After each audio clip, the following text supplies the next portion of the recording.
ఇంకెన్నాళ్ళు రెంటింట్లో ఉంటాం? సొంత ఇంటి కలను నెరవేర్చుకుందాం.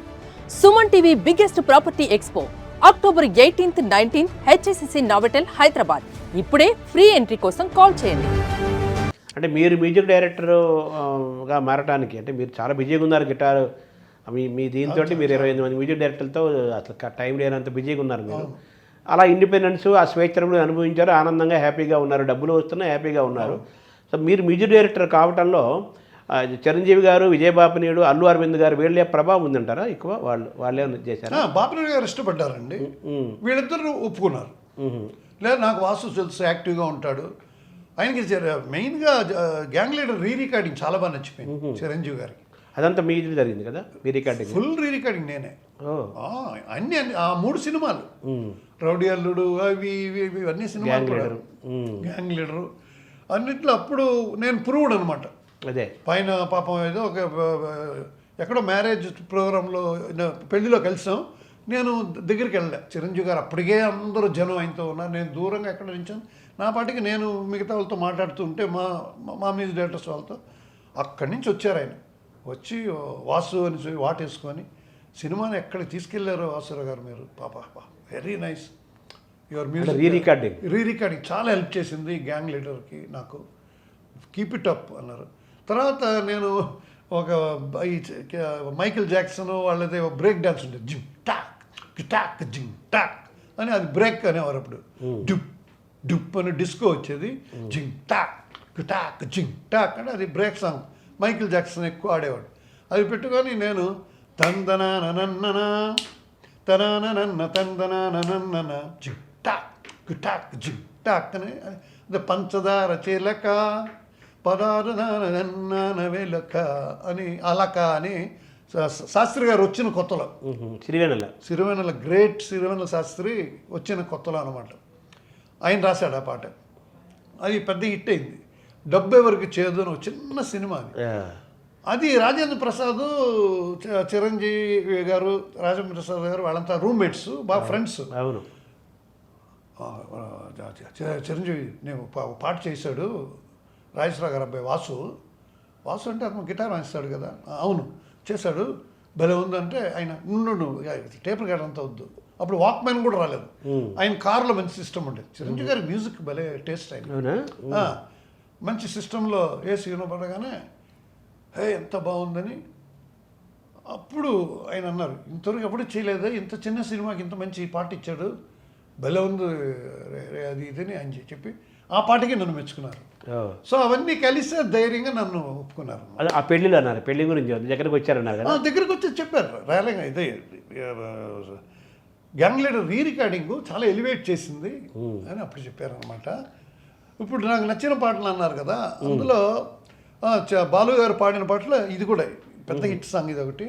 తర్వాత సూరిగాడులో ఒక పాట ఉంది, ఒకే ఒక ఆశ తనని నానా తనని ననని తనన తనానా తాననా, అదొక పాట. అది బాగా హిట్ అయింది, పాపులర్, ఇవాళకి చాలా మంది పాడుతుంటారు. తర్వాత చిలుక క్షేమం అందరికీ తెలిసిందే. అది అన్నయ్య గారు రాఘవేంద్రరావు గారు, ఆయనకి నచ్చలే, ఆయన వేరేలా చేస్తే ఇది పాట ఇక్కడ చేసుకోవటం, ఇది అది అందరికీ తెలుసు. వాసురావు చిలుక క్షేమం చేశాడు అని అందరికీ. అప్పట్లో పాటలు కూడా సార్, ఇది చాలామందికి తెలియదు, మంచి ఇన్ఫర్మేటివ్ ఇది నేను చెప్పేది.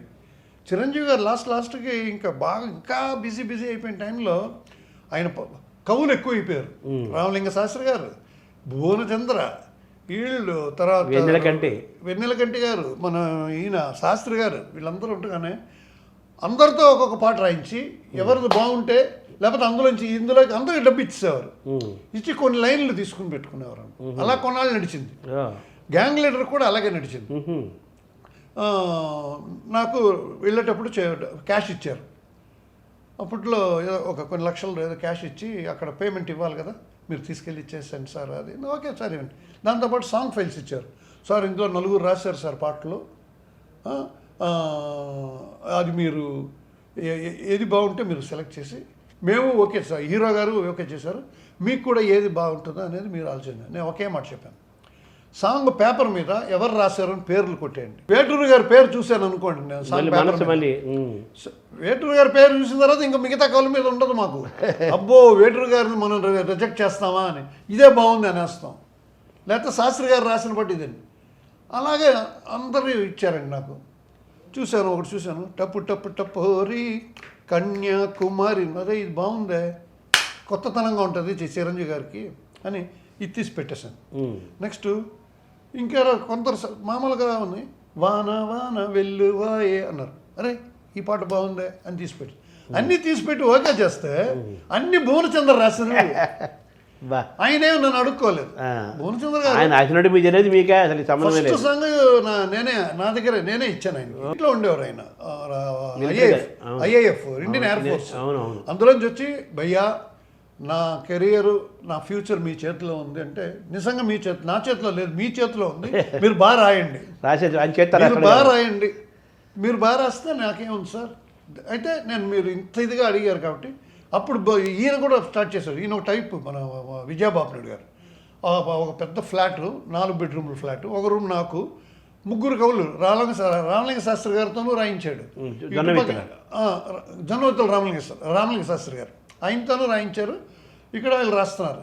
ఈయన నేను అప్పుడు ఏం చేస్తాను, ఈయనకి నాకు పెళ్ళం కావాలి నానా తన్నాని నానా అదేదో పాట వచ్చి ఇది బాగుంది బాపుని గారు అంటే, అరే నేను అదే బాగుంది అనుకున్నాను, మిగతా పాటలు వాళ్ళకి ఇద్దాం అన్నాను. నేను అన్నాను, సార్ ఇలా రాయించవచ్చు సార్, మంది ఒక చిన్న బడ్జెట్ సినిమా, దీనికి కూడా 4గురితో రాయించడం ఎందుకు, గ్యాంగ్ లీడర్ అంటే పర్వాలేదు, చిన్న చిన్న సినిమాలకు కూడా ఇలాంటివి వద్దు సార్, బాధపడతారు సార్ వాళ్ళు.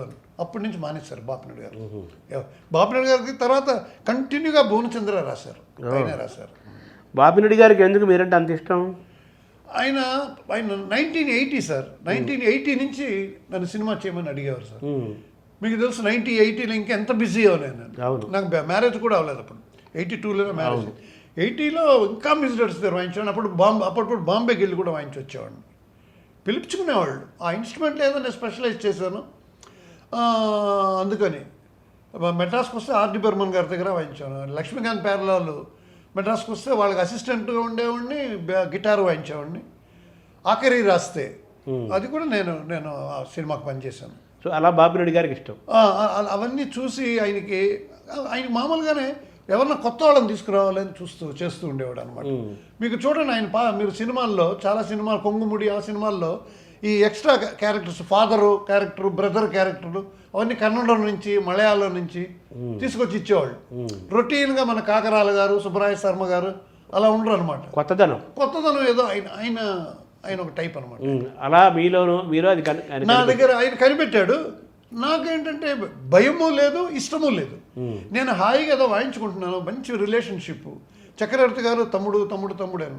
ఆయన జితేంద్ర, అమితాబ్ బచ్చన్ గారితో కూర్చొని ఏదో డిస్కషన్లో ఉంటే కూడా, వాసు రా, నువ్వు నా పక్కన ఉన్నావు అంటే నాకు ఏదో ధైర్యం ఉంటుంది అని నన్ను తీసుకెళ్ళేవారు. సత్యం గారు అలాగే. బోనీ కపూర్, శ్రీదేవి మ్యారేజ్ అవ్వకముందు బోనీ కపూర్కి చాలా వర్క్ చేశారు సత్యం గారు.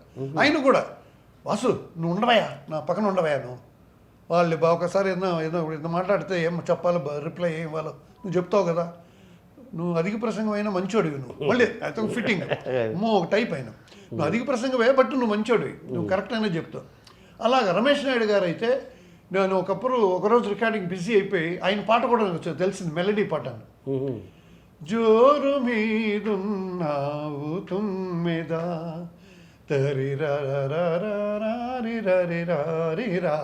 శివరంజని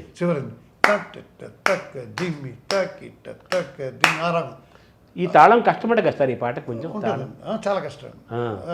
అది ఉన్నప్పుడు తక్కిట దిమ్మి తక్కిట ఇవన్నీ కొంచెం కాంప్లికేటెడ్. చతురస్రం తిస్త్ర అయితే ఈజీ అనమాట. అప్పుడు ఈ పాటకి నేను ఇది వెళ్ళాలా, ఏం పాట రేపు రికార్డింగ్ అనగానే మణి శర్మ ఉన్నాడు కదా, వాళ్ళ నాన్నగారు రమేష్ నాయుడు గారికి అసిస్టెంట్. ఆయన మొత్తం ఆయన హెడ్ అనమాట, మ్యూజిక్ హెడ్. అయినా వాయించారు తారారా తారారా, ఆ బిట్టు కూడా ఆయనే వాయించారు శర్మ గారు. యామిని శర్మ అని వస్తుంది అనమాట. మణి శర్మ గారు ఫాదర్ అయిన. ఆ టైంకు నేను వెళ్ళి ఇంకో వాళ్ళని పంపించాను అనమాట. రికార్డింగ్లో దాసరి గారు అందరూ కూర్చున్నారంట. నేను రికార్డింగ్ నా ఇన్స్ట్రుమెంట్ లోపడేసి వాయించేవాళ్ళు కదా, మీకు తెలుసు అది. నన్ను కూర్చొని వాయించేటప్పుడు ఇంకోరు ఎవరో కూర్చొని ఉంటే, బాబు తమరెవరు వాసు బాబాయిడి, నా వాసు బాబాయిడి అంటే, లేదు సార్ ఆయన నన్ను పంపించారు సార్, ఆయన ఇంకేదో వెస్ట్రన్ సాంగ్ అంటే అక్కడికి వెళ్ళిపోయాడు. వెస్ట్రన్ సాంగ్ అయితే వెళ్ళిపోవటం, నా పాట స్పాయిల్ అయిపోతుంది, వద్దు వద్దు అని అరుపులు. అప్పుడు దాసనారాయణరావు గారు, ఈ పాట పర్వాలేదు లేదు సార్, ఇప్పుడు అది పెద్ద, ఇప్పుడు వాసు కోసం ఎంత సీన్ ఎందుకు ఇక్కడ, గురుగా ప్లీజ్ నాయుడు గారు అంటే మీరు ఎలాగ అంటారు సార్ అని నిష్ఠూరంగా రికార్డ్ చేశాడు ఆ సాంగ్. సూర్యగాడు దాసరి గారిది కదా? సూర్యగాడు అద్భుతమైన పాట అది.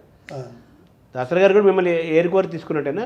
దాసనారాయణ గారు ఆయన కూడా చాలా సినిమాలు ఇచ్చారు. అదే మీకు బాగా సినిమాలు ఇచ్చిన వారిలో దాసనారాయణ గారు రామానాయుడు గారికి చెప్పి అది ఇంకెవరో చేయాల్సింది లేదు, మామూలు రొటీన్ మీద కొత్త వాళ్ళు ఏమన్నా చూడండి ఫ్రెష్గా ఉండేవాళ్ళని అన్నారంట నాయుడు గారు, రామానాయుడు గారు. అదే అలా అనుకుంటే ఆయన ఇంకో పేరు ఏదో చెప్తే, అలాంటి ఫ్రెష్గా ఉన్నవాళ్ళు వాసు అండి, అమ్మో వాడు చాలా హుషారు, బెల్లె ఉంటాడు, టాలెంట్ వల్ల హుషారుగా ఉంటాడు, అతను పెడదాం అనేసి ఫోన్ చేశారు.